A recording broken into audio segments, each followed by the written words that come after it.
Shalom, all praise to Yahweh Shem Yahushua. Double honor to the apostles of GMS. This is Noah Allah coming at you another video. And in this video, as you can see, I'm on usnews.com.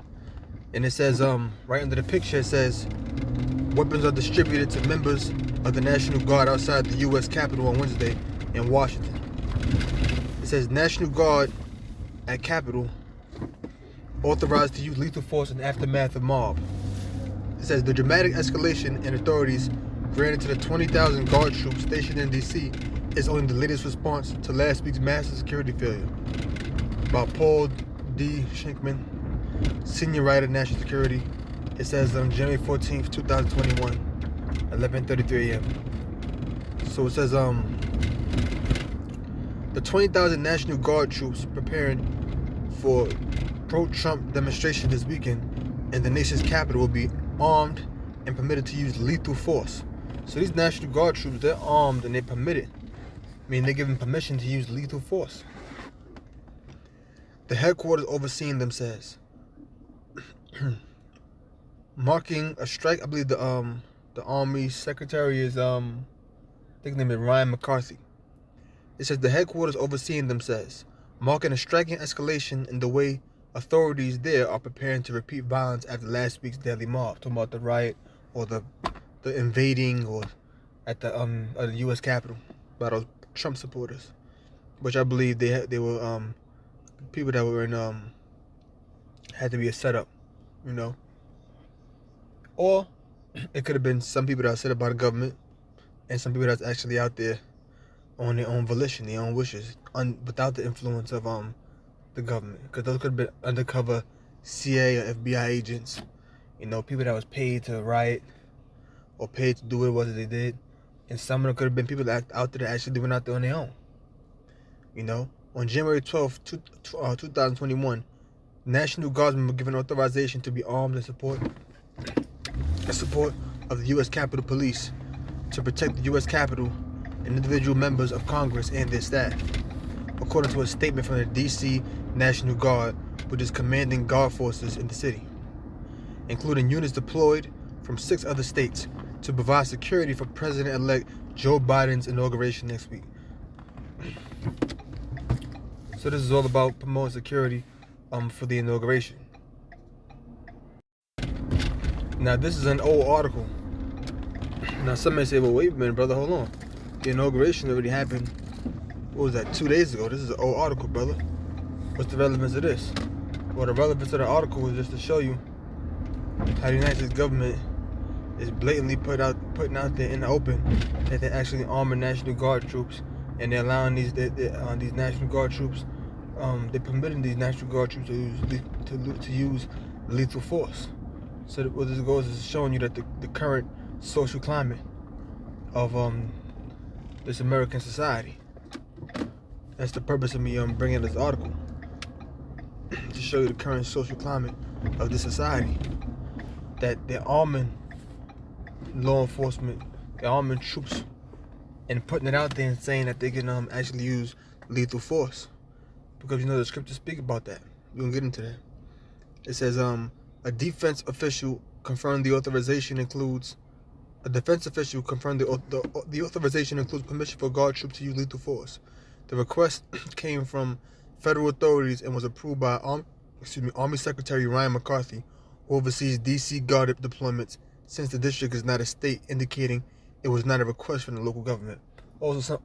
Some people may have known about the inauguration, may have seen it, but didn't know that National Guard troops were permitted to use lethal force. So I'm bringing this out just to let y'all help y'all understand that day after day we're getting deeper and deeper into these times. All right. So that was the Army Secretary Ryan McCarthy. Like I had stated earlier, I believe I mentioned his name earlier. All right.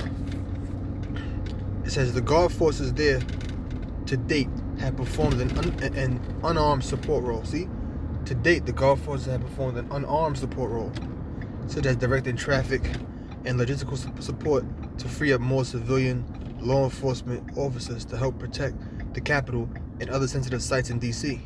That would change with the new authorization. Guardsmen are trained in the use of lethal and less than lethal force, de-escalation techniques, as well as the use of protective equipment. This is standard for civil disturbance response mission. So they was actually expecting the inauguration to end up like how the Trump, the siege, not the siege, the invading of the Capitol building. They threw it in the same way, so you know, just in case. Let's be armed and ready. Okay? So they was on point. The average person watching the news, watching the inauguration, probably didn't even notice. Some brothers probably didn't notice. You know? It says, according to the statement, it says, it's a standard for civil disturbance responses, according to the statement. The National Guard is proud to support the Secret Service, U.S. Capitol Police, Park Police, who are leading the security efforts during the events for the 59th presidential inauguration. It says the sudden shift in authorities serves as the latest example of the security response to last week's deadly siege on the Capitol. A mob of President Donald Trump supporters stormed the building and delayed Congress's certification of Biden's electoral victory shortly after the president concluded a rally roughly a mile away on a national mall. See, they allowing this kind of stuff to happen.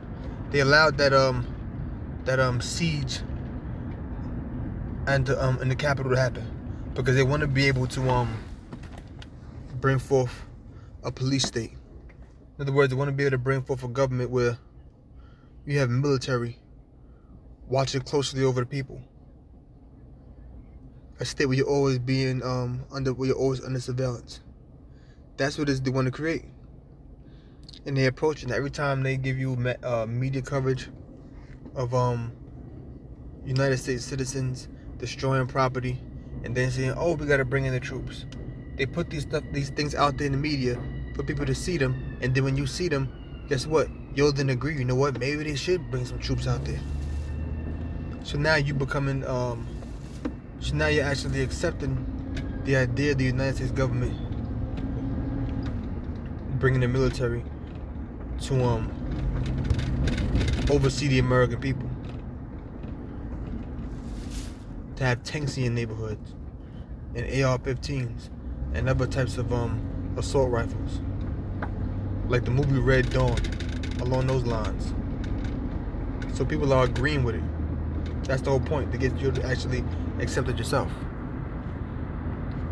It says the swiftness of the response to a historic security blunder excuse me, was also evident in widely shared pictures on Wednesday of National Guard forces sleeping in makeshift groups on the floor of Capitol Visitor Center and other hallways in the building. So they people were sleeping in cars too. They were sleeping in makeshift groups. It's ridiculous. You know? Sleeping on the floor. Sleeping in cars. Look at that, man. Makeshift groups. See them in groups right there? Just laying down, sleeping. It's ridiculous. And those are your troops. They're supposed to be protecting the country. And that's how you treat them? And Biden released an apology about that.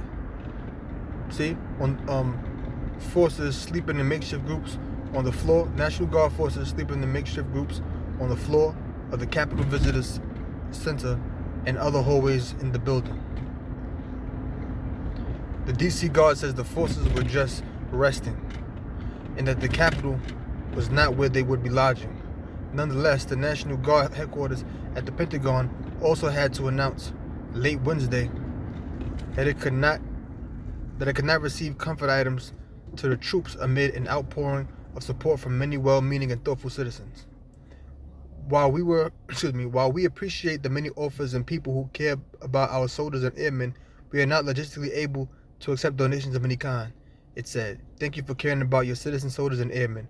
National Guard troops have been part of every inauguration since George Washington's, according to its Pentagon headquarters. Let's get some scriptures.